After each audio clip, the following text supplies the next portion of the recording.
Hello everyone, I'm Itisha Devnath. Today we are going to discuss application of dimensional analysis, विमीय विश्लेषण के अनुप्रयोग। पिछले video में हमने इसके दो एप्लीकेशन देखे हैं, आज इसका थर्ड एप्लीकेशन देखने वाले हैं। थर्ड एप्लीकेशन है हमारा conversion of one system of unit to another system of unit. एक पद्धति के मात्रक को दूसरी पद्धति के मात्रकों में परिवर्तित करना। हमने पहले पढ़ा है कि सिस्टम्स चार होते हैं, यूनिट के चार सिस्टम होते हैं, इकाई की चार पद्धतियाँ होती है, CGS, MKS, FPS और SI। जब हमें किसी भी इकाई के किसी भी यूनिट के एक सिस्टम को दूसरे सिस्टम में कन्वर्ट करना है, तब हमें इस एप्लीकेशन का यूज़ करना है। हमारे पास फिज़िकल क्वांटिटी के लिए हमने देख रखा है कि Q इक्वल्स टू N1 और U1। यहाँ पे N जो है वो न्यूमेरिकल वैल्यू है फिज़िकल क्वांटिटी की, और U1 जो है वो इकाई यूनिट है, इकाई है भौतिक राशि की, और N1 संख्यात्मक मान है। तो यहाँ पे हमारे पास दो सिस्टम होने चाहिए, एक सिस्टम से दूसरे सिस्टम में बदलना है, इसीलिए हमें दो इसको लेने पड़ेंगे, N1 U1 और N2 U2। U यहाँ पे यूनिट है, इकाई है, जिसे कि हम लोग MLT के फॉर्म में लिखते हैं हमेशा डायमेंशन फॉर्मूले में। तो यहाँ पे हम लोग फर्स्ट सिस्टम के लिए, पहली पद्धति के लिए M1 L1 T1 लेंगे, और यहाँ पे दूसरी पद्धति के लिए सेकंड सिस्टम के लिए M2 L2 T2 लेंगे। हमें यहाँ N2 की वैल्यू चाहिए, इसलिए ये टर्म इस तरफ अपॉन में आ जाएगा, तो M1 अपॉन M2 इसकी power A, L1 upon L2 इसकी power B, T1 upon T2 इसकी पावर C। तो ये हमारे पास इसका स्टैंडर्ड फार्मूला है। इस फार्मूले से हम लोग एक सिस्टम से दूसरे सिस्टम में, एक पद्धति से दूसरे पद्धति में परिवर्तित कर सकते हैं। यहाँ MLT जो है वो आपका डायमेंशन फार्मूला है किसी भी फिज़िकल क्वांटिटी का, भौतिक राशि का विमीय मान। M1 L1 T1 ये फर्स्ट सिस्टम का मेजरमेंट है, मतलब पहली पद्धति का मापन, और दूसरी पद्धति सेकंड सिस्टम के लिए M2 L2 T2। N1 मैं आपको बता चुकी हूँ कि न्यूमेरिकल वैल्यू है, तो फर्स्ट सिस्टम के न्यूमेरिकल वैल्यू पहली पद्धति में भौतिक राशि का संख्यात्मक मान N1, और दूसरी पद्धति में सेकंड सिस्टम के लिए N2।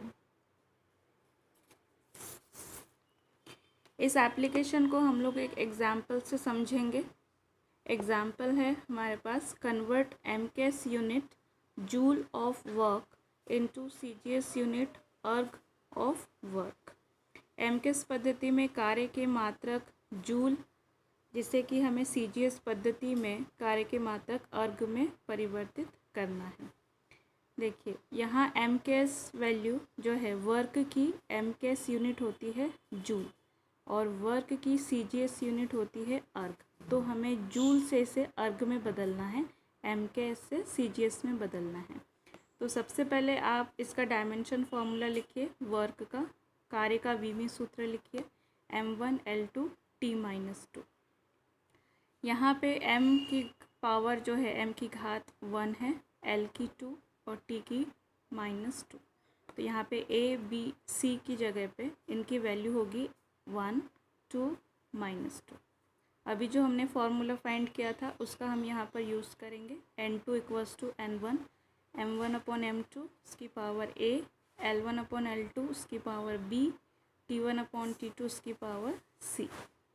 अब हमें जो दिया है, गिवन है MKS सिस्टम, MKS पद्धति दी हुई है, इसे बदलना है आपको CGS में। तो जो दिया है, गिवन है, उसे आप ऊपर लिखेंगे, और जिसमें जिस सिस्टम में जिस पद्धति में निकालना है उसे हम लोग नीचे लिखेंगे। M यहाँ पे मास है, द्रव्यमान, तो मास को MKS सिस्टम में kg लिखते हैं और CGS में ग्राम लिखते हैं। उसी तरीके से L यहाँ पे लेंथ है, लंबाई, तो L को यहाँ MKS सिस्टम में मीटर लिखते हैं और CGS में सेंटीमीटर लिखते हैं। टाइम, समय के लिए MKS में भी सेकंड आता है और CGS में भी सेकंड।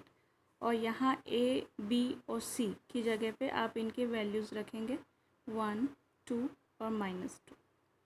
अब इनकी यूनिट, इकाई को बराबर कीजिए, एक समान करना है इसे, केजी में कितने ग्राम होते हैं? 1000 ग्राम। 1 मीटर में कितने सेंटीमीटर होते हैं? 100 सेंटीमीटर। और ये सेकंड का 1। ये 1000 की पावर 1 है, यहाँ पे 100 की पावर 2 है और ये 1 है। जब आप इसको सॉल्व करेंगे, ये 3 ज़ीरो और ये 2 और इसकी पावर 2 है, 100 को 2 टाइम मल्टीप्लाई करना है, तो यहाँ पे 10 की पावर आ जाएगी 7। और यहाँ n1 जो है फर्स्ट सिस्टम में n1 की वैल्यू को यूनिट रखना है 1, तो आपके पास n2 की वैल्यू आ जाएगी 10 to the power 7। That means कि 1 जूल एमकेएस पद्धति में कार्य की इकाई होती है जूल। जब हम इसे सीजीएस में बदलते हैं तो उसकी वैल्यू होती है 10 टू द पावर 7 अर्ग। मतलब एमकेएस से सीजीएस में जब हम चेंज करते हैं तो 1 जूल में कितना होता है? 10 टू द पावर 7 अर्ग।